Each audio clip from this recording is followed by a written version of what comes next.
Fala pessoal, tudo bem com vocês? Bora atualizar as notícias do Timão porque o STJD tira Yuri Alberto do derby. Sim, o atacante não vai poder jogar contra o Palmeiras, teve outras punições e eu vou te atualizar direitinho sobre o que aconteceu. E essa história da Fiel poder pagar o estádio, poder quitar a Arena Corinthians? Chega mais, eu sou o Chico Garcia, inscreva-se no canal e vamos juntos. Pessoal, na manhã desta sexta-feira o STJD julgou várias denúncias a respeito do jogo do Corinthians contra o Flamengo pelo Campeonato Brasileiro.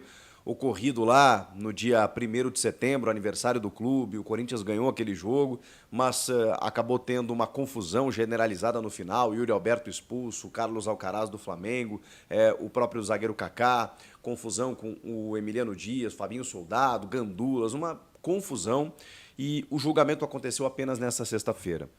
Vale lembrar que essas punições que foram decretadas, eu já vou te falar sobre elas, não envolvem a Copa do Brasil, apenas o Campeonato Brasileiro, ou seja, as punições elas não correspondem a esse jogo de domingo. Era só o que faltava, né? Mas não, mesmo assim, a gente sabe que há um foco estabelecido do Corinthians no Campeonato Brasileiro.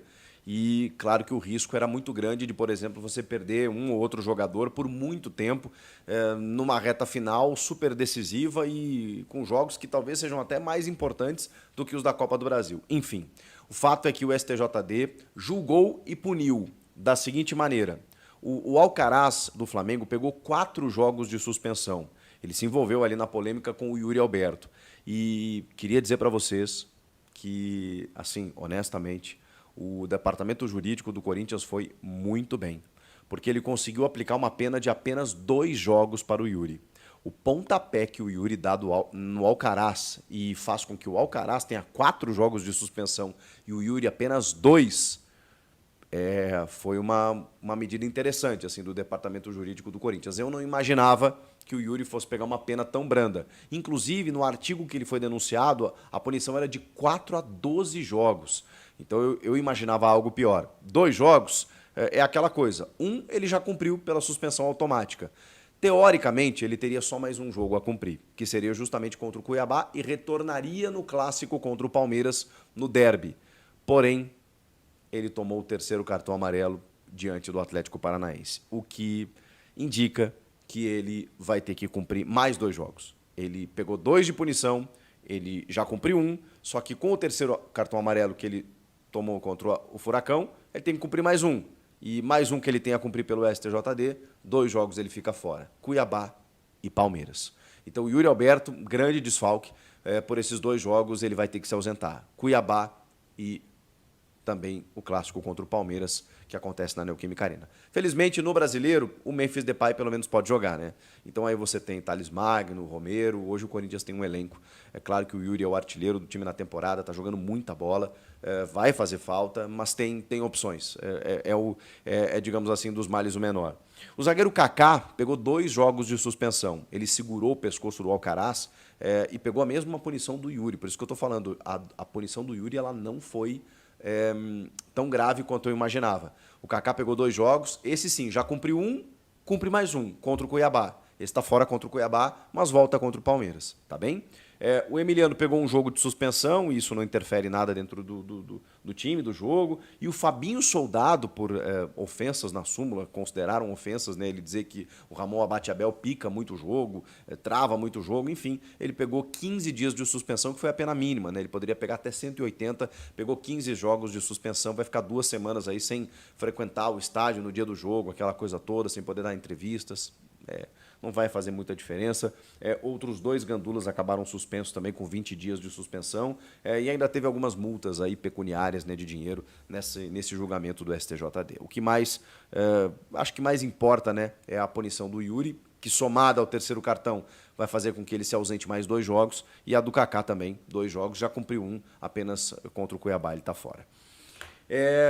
Essas as informações relacionadas ao STJD. Agora, tem uma informação muito importante nessa sexta-feira que diz respeito ao encontro que aconteceu entre Caixa Econômica Federal, a diretoria do Corinthians, a cúpula da diretoria corintiana e representantes da Gaviões da Fiel, assinando um protocolo de intenções para que a Fiel torcida possa pagar a dívida do estádio. Olha, cara, isso é surreal, isso é maluco.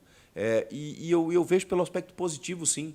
É claro que a gente pode pensar pelo lado de que, poxa vida, os dirigentes eles fazem as suas bobagens, né, as suas barberagens e sobra para o torcedor poder pagar.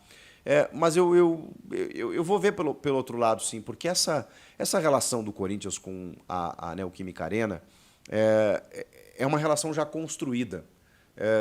Eu vivo isso lá com a Arena do Grêmio, né? O Estádio Olímpico era um estádio fantástico. O Corinthians viveu grandes momentos no Pacaembu e até mesmo no Morumbi, tempos atrás. Essa história ela é muito difícil, né? Porque a gente fica nostálgico, né? Claro, os clubes eles constroem também a sua história a partir da sua condição estrutural, dos seus estádios, aquela coisa toda. O Corinthians, quando vai para a Neoquímica Arena, ele ganha um outro patamar de clube e tal. E ao mesmo tempo, em que é um estádio fantástico, maravilhoso, quem teve a oportunidade de conhecer sabe do que eu estou falando. É um estádio completamente diferente no Brasil.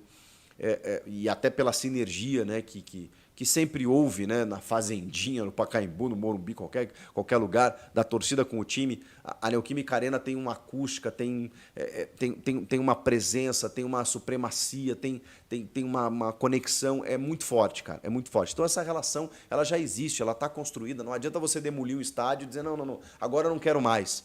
Mas, ao mesmo tempo, obviamente, ao longo da história, desses 10 anos aí, foi um calcanhar de Aquiles, porque foi um estádio construído para a abertura da Copa do Mundo em 2014. O Corinthians assumiu essa dívida. Houve um problema na época com várias construtoras pelo Brasil que construíram os estádios, entraram na Lava Jato, em regime falimentar. Ficaram vários elefantes brancos e aí o financiamento ficou travado e aí uma hora saiu do BNDES, foi para a Caixa, uma confusão. E o Corinthians assumiu essa dívida para pagar esse estádio a longo prazo. Só que os juros, o juro era tão alto anualmente que o Corinthians não conseguia pagar a dívida e muito do que arrecadava no seu fundo, até porque o Corinthians tinha outras prioridades, né? É um clube que demanda muito dinheiro, né? Então você pegava uma arrecadação, uma bilheteria de 2, 3 milhões de reais, você destinava para esse fundo e mesmo assim esse fundo servia para pagar os juros dessa dívida. Gente, o Corinthians paga uma média de 80 a 100 milhões de reais, 80 a 100 milhões de reais anualmente em juros. Um financiamento que foi montado lá de 400 milhões de reais na época, em 2014, já está em 710. O Corinthians tem uma dívida superior a 2 bilhões de reais, 700 milhões é do estádio. Não que uma dívida de mais de 1 bilhão seja pouco, mas vejam como pode diminuir. E além disso, né, se o Corinthians conseguir quitar esse estádio, ele vai conseguir explorar o estádio da melhor maneira. Ele vai poder arrecadar muito mais. Porque hoje ele não consegue. O estádio não é dele, ele tem que ficar arrecadando para pagar e fica correndo na esteira, né? Você não sai do lugar. Então, assim, o Corinthians pode dar uma demonstração histórica, inimaginável, inédita no mundo da bola. Uma torcida abraçar o seu clube e dizer, tá bom, porque são 35 milhões de torcedores, e dizer o seguinte, bom, se cada um der 10 reais, um pouquinho aqui, todo mês, tem um período de 6 meses aí para conseguir uma arrecadação importante, é possível. Aí vocês imaginem, o torcedor que naturalmente despende um valor do seu orçamento para acompanhar o clube, seja numa assinatura de streaming, seja no ingresso para o jogo, seja para ir para um bar e poder ver a partida e ali ele consome, então, ou para comprar algum produto licenciado, uma camisa, uma bola, um item, qualquer coisa. O torcedor, ele naturalmente já tem uma verba do seu orçamento destinada para consumir com o clube, ele está gastando com o clube o tempo inteiro. Vocês imaginem esse cara, e o futebol ele é capaz disso, se ele não conseguiria destinar, sei lá, um valorzinho que fosse ali, né, para poder pagar o estádio. Ele ia se sentir parte disso. E eu acho que tem que explorar isso mesmo. Por que não? É errado fazer isso? Vocês imaginem se o Corinthians consegue fazer isso, gente. Seria um caso inédito, único na história do futebol. Um clube conseguindo bancar, comprar um estádio, entregando para o clube, dizendo assim, toma, Corinthians, administra aí da forma que você quiser, a gente conseguiu.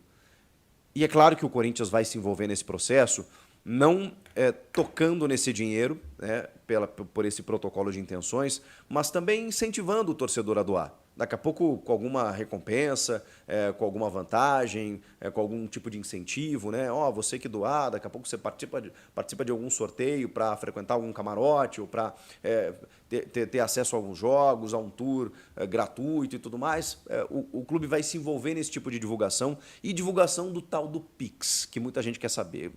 Como é que vai ser, Chico? Vai ter um Pix? Qual é o Pix? A torcida está louca para ajudar.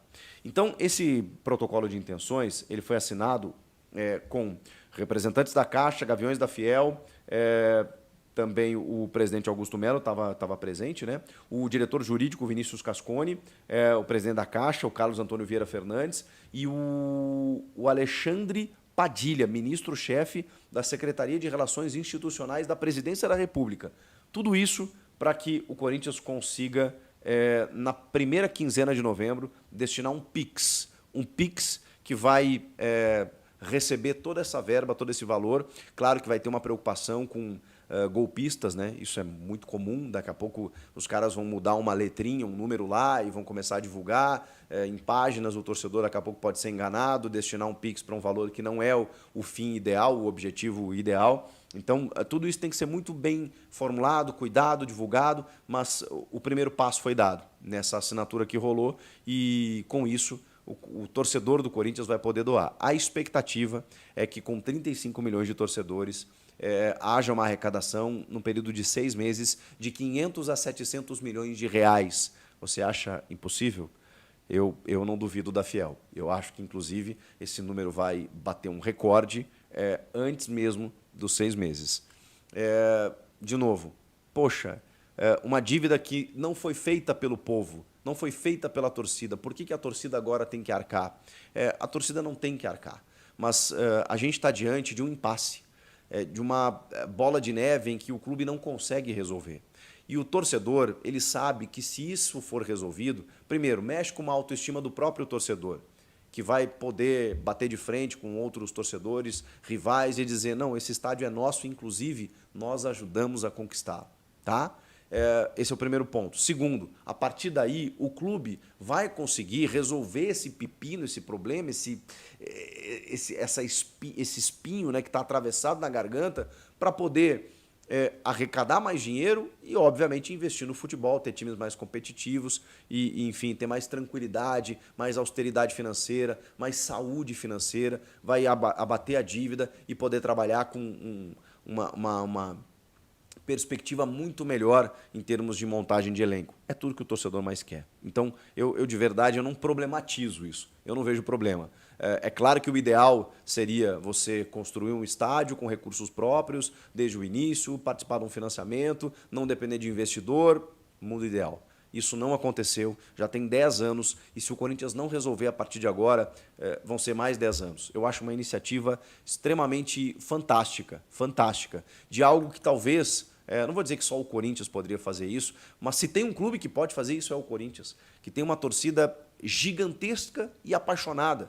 Não é apenas uma torcida gigante, é uma torcida gigante e engajada. Então é por isso que a Gaviões da Fiel, a principal organizada do clube, juntamente com a presidência, juntamente com a presidência da Caixa, eles entendem como possível, como viável, de que a torcida pode sim ajudar o Corinthians a quitar o seu estádio.